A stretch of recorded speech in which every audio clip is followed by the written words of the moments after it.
ببرم بگیر همینجوری برو برو عقب‌تر از بند بگیر.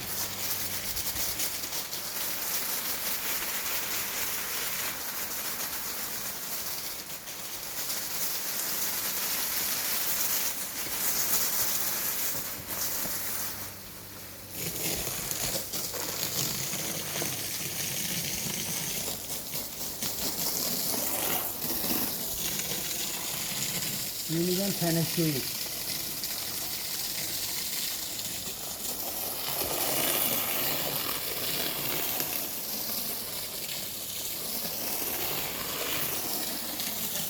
چقدر سرد شد آجا، چقدر یخ شد اینجا. آره جو خنک میشه دیگه.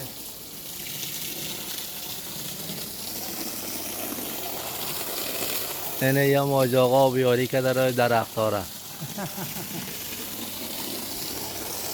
اینو میگن تنشویی. اینو قسمت درخت ها که گرفتن یه آبشون میده میشورن.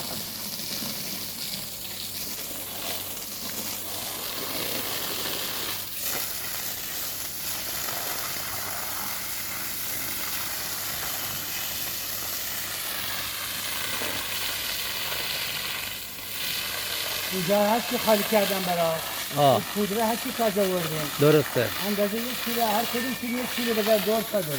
باش.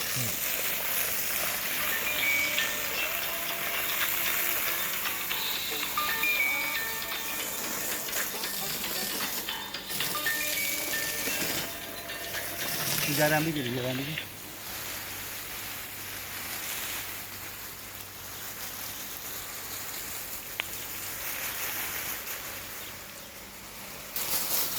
خب